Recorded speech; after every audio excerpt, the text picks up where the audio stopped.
నమస్తే. Welcome to our channel. Senior journalist Damu Balaji గారు ఉన్నారు. వారితో మాట్లాడదాం. సార్ నమస్తే సార్. నమస్తే. సార్ ఈ మధ్య కాలంలో రాజకీయాల్లో పవన్ కళ్యాణ్ ఒక ప్లాన్‌తో వెళ్తున్నారు అనే వార్త వినిపిస్తుంది. దానికి ఇప్పుడు ఒక ఇన్సిడెంట్ తోడైంది సార్. ఏంటంటే నిన్న జరిగిన తిరుపతి ఇన్సిడెంట్‌లో పవన్ కళ్యాణ్ గారు 2 సార్లు పోలీసు వ్యవస్థని తప్పుపట్టారు. సో అంటే హోంమంత్రి అనితని తప్పించి నాగేంద్ర బాబుని తీసుకురావాలి అనే దిశగా ఈయన ప్రయత్నం చేస్తున్నట్టు అర్థమవుతుంది సార్. దీని గురించి మీరేం మాట్లాడతారు? యాహ్! ఒక వార్త అయితే నేను చదివాను. వైరల్ అవుతుంది. అదేంటంటే పవన్ కళ్యాణ్ ఒక స్ట్రాటజీతో వెళ్తున్నాడు గత కొంతకాలం నుంచి. హుహు. ముఖ్యంగా హోంశాఖ మంత్రిగా ఉన్న మహిళా మంత్రి, దళిత మంత్రి అనిత మీద ఆయన విమర్శలు చేయడం చూసాము. పోలీసు శాఖ మీద కూడా ఆయన వీలైనప్పుడంతా విమర్శలు చేస్తూనే అవును ఉన్నాడు. సార్. మామూలుగా అయితే శాంతి భద్రతలు, లా అండ్ ఆర్డర్ అనేది చంద్రబాబు దగ్గరుంది. లా అండ్ ఆర్డర్ వేరు, హోంశాఖ వేరు. హోంశాఖ అనేది పోలీసుల సంబంధించి శాఖ అయితే, శాంతి భద్రతలు అనేది సపరేట్ శాఖ అది.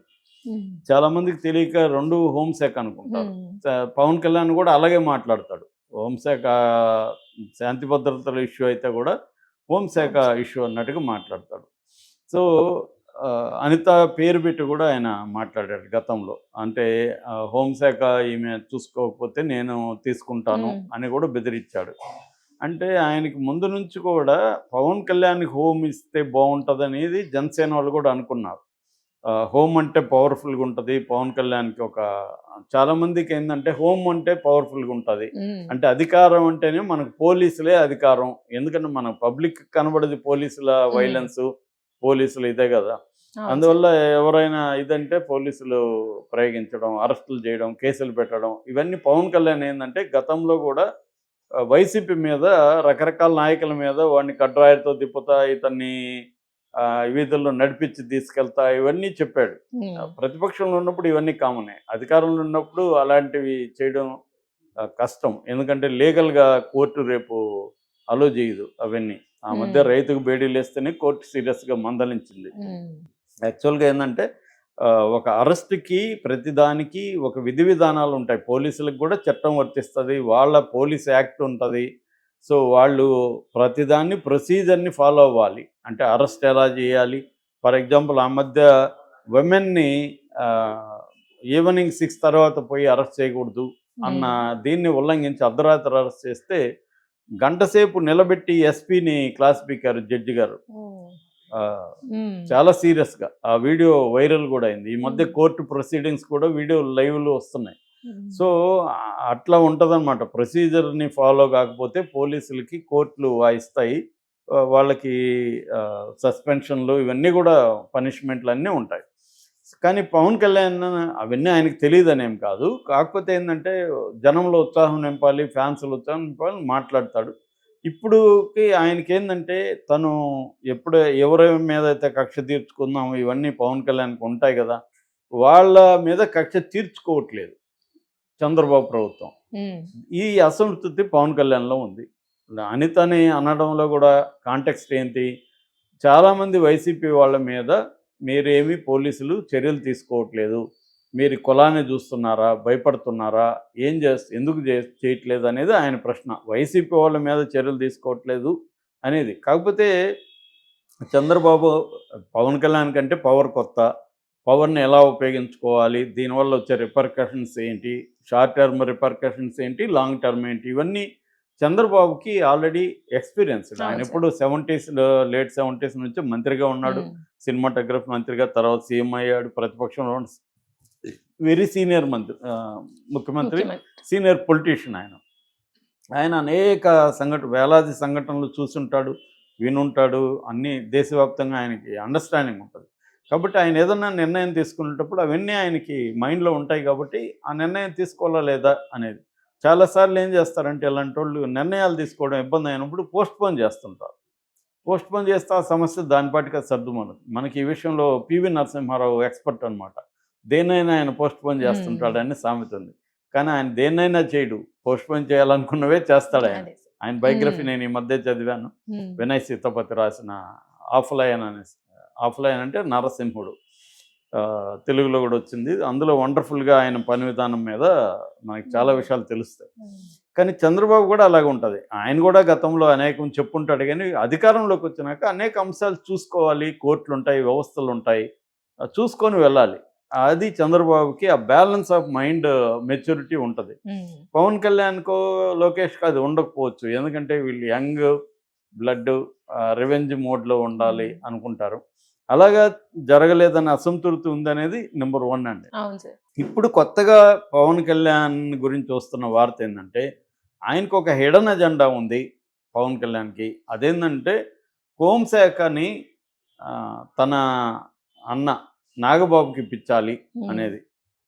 కానీ అది అడిగితే ఇచ్చే పరిస్థితిలో లేదు కాబట్టి ఆమె మీద విమర్శలు పెట్టి హోంశాఖ బాలేదు, ఆమె ఆర్గనైజ్ చేయలేకపోతుంది, కంట్రోల్ చేయలేకపోతుంది అని ఆమె మీద విమర్శలు పెట్టి ఆమెని పక్కకు తప్పించి ఆ శాఖని నాగబాబుకి ఇప్పించాలి అని ఒక అజెండా పవన్ కళ్యాణ్కి ఉందేమో, ఉందా లేదో మనకు తెలియదు కదా, ఆయన మైండ్లో ఏముందో. కానీ జనం అంటున్నది ఎందుకు అంటున్నారంటే ఆయన బిహేవియర్ని అనలైజ్ చేస్తే ప్రతి చోట ఆయన పోలీసుల మీద నిందలు వేస్తూ ఉండడం కనబడుతుంది. ఇప్పుడు తిరుమలకి వెళ్ళాడు, తిరుమలలో పరిశీలించాడు. తిరుమలలో ఎవరో ఇప్పుడు జనం చెప్తారు 10 మంది కూడా పోలీసులు వేస్తారని, వాళ్ళ పాయింట్ ఆఫ్ వ్యూలో వాళ్ళు చెప్తారు.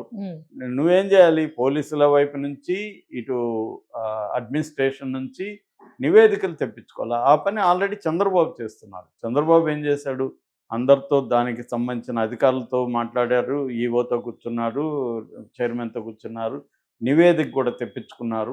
నివేదిక తెప్పించుకొని వాళ్ళు ఇదేమన్నా చూశారు, ఈయన భక్తులతో మాట్లాడారు. అంటే సమగ్రంగా దాంట్లో ఈ ఇష్యూలో ఉన్న స్టేక్ హోల్డర్స్ అందరితో చంద్రబాబు మాట్లాడు. That is the holistic perspective ఎవరైనా చేయాల్సింది.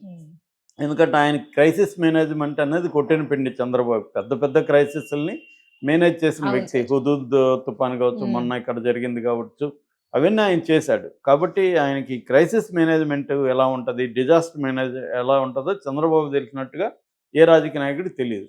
అలాగే జరగగానే ఆయన వెళ్ళిపోయి సమగ్రంగా చేసి ఆయన ఇమ్మీడియట్ చర్యలు కొన్ని తీసుకున్నారు. అంటే కొంతమందిని బదిలీ చేశారు, ఎస్పీని, ఆ తర్వాత అక్కడ విజిలెన్స్ అధికారి, తర్వాత అక్కడున్న జాయింట్ ఈఓ గౌతమి వీళ్ళందరి మీద ఆయన ట్రాన్స్ఫర్ చేశాడు. అట్లాగే ఒక ఇద్దరి మీద, అంటే గోశాల డైరెక్టర్ మీద హరినాథరెడ్డి మీద, తర్వాత రమణ కుమార్ డిఎస్పీని, వాళ్ళిద్దరిని సస్పెండ్ చేశాడు. అట్లాగే బాధితులకు సంబంధించి బాధితులకి చనిపోయిన వాళ్ళకి 6 మందికి 25 లక్షలు ఇచ్చాడు. ఒక 33 మంది, ఇద్దరికి 5 లక్షలు, తీవ్రంగా గాయపడిన ఇద్దరికి 5 లక్షలు ఇచ్చాడు. 33 మందికి స్వల్ప గాయాలతో ఉన్న వాళ్ళకి 2 లక్షలు ఇచ్చారు. తర్వాత వీళ్ళందరికీ కూడా ఫ్రీగా ఈ వైకుంఠ ద్వార దర్శనం చేయించడానికి ఆయన పురమాయించాడు. ఇలాగా ఆయన అంటే ఇమీడియట్ ఒకటి జరిగిన తర్వాత ఏమేం చేయాలి అనేది పర్ఫెక్ట్గా చంద్రబాబు చేశాడు.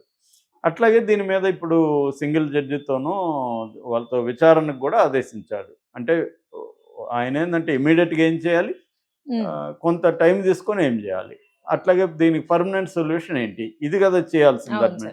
అది పర్ఫెక్ట్గా చంద్రబాబు చేస్తున్నాడు. కానీ ఈయన వచ్చేసరికి పవన్ కళ్యాణ్ దీన్ని కూడా తన అజెండాలోకి తీసుకొస్తున్నట్టుగా కనబడుతుంది.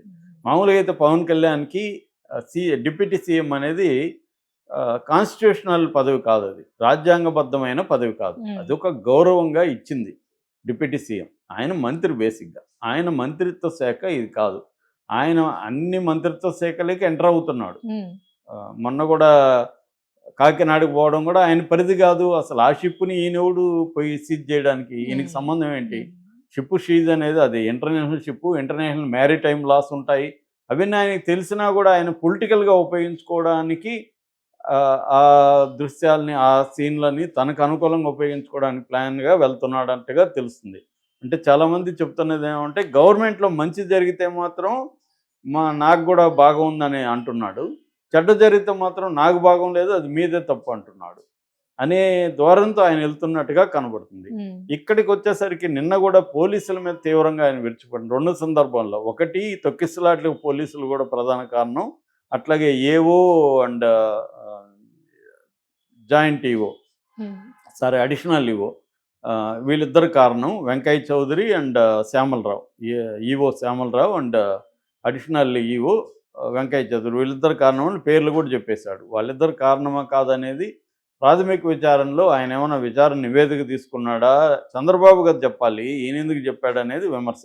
రెండోది పోలీసుల మీద కూడా తీవ్ర ఆగ్రహాలు వ్యక్తం చేశాడు. పోలీసులు లేరని. అది రెండోది. మూడవది తను ఉన్నప్పుడు తన అభిమానులు పెద్ద ఎత్తున ఓజీ, ఓజీ అంట ఇవన్నీ ఎగురుతుంటే ఈయనకి కోపమొచ్చింది. నిజానికి అభిమానులు తప్పు కాదు. ఈయనే వాళ్ళని అలా తయారు చేసాడు. ఎప్పుడన్నా వాళ్ళని ఖండించాడా గతంలో? వాళ్ళు అనేక మంది మీద దాడులు చేసి అంత అతి భయంకరమైన అన్‌రూలీగా ఉండే క్రౌడ్ ఎవరంటే ఈయన అభిమానులే. ఇంకెవరు లేరు. వాళ్ళని పొలిటిసైజ్ చేయడానికి ఈయన ఎప్పుడన్నా ట్రై చేశాడా? వాళ్ళని క్యాడర్‌గా మార్చడానికి ఈయన పొలిటికల్ క్యాడర్ వేరు, అభిమానులు వేరు. పొలిటికల్ క్యాడర్‌కి కొంత డిసిప్లిను, వాళ్ళకి కొంత రాజకీయాలు, వాళ్ళకి కొంత అధ్యయనం ఇవన్నీ ఇవ్వాలి. పొలిటికల్ క్లాసులు పెడతారు. రకరకాల వాళ్ళ దగ్గర వాళ్ళకి క్లాసులు ఇప్పిస్తారు అన్ని పొలిటికల్ పార్టీలు. ఈయన ఆ పని చేయలేదు. ఏదో నామినల్‌గా నాగబాబుని పంపించి చేశారు తప్ప వాళ్ళని ఎప్పుడు చేయలే. వాళ్ళని ఎప్పుడు ఈయన ఖండించలే. వాళ్ళని పైగా ప్రోత్సహించాడు. వాళ్ళకి అలా ఉండడమే తన బలం అనుకున్నాడు. ఇప్పుడొచ్చి వాళ్ళని నిందిస్తే ఎలాగా? అలాగే ఉంటారోళ్ళు. సో, అదేదో నిందించాడు. ఇది ఏడ్చే సమయమా, ఆనందించే సమయం మీరెందుకు ఎగరతారు? అది కరెక్టే ఆయన మాట్లాడింది. తప్పేం లేదు. కానీ దీంట్లో కూడా మళ్ళీ పోలీసులు మీరెందుకు వాళ్ళని కంట్రోల్ చేయట్లేదంటే, ఏమో వాళ్ళు నీ నీ అభిమానులను కంట్రోల్ చేస్తే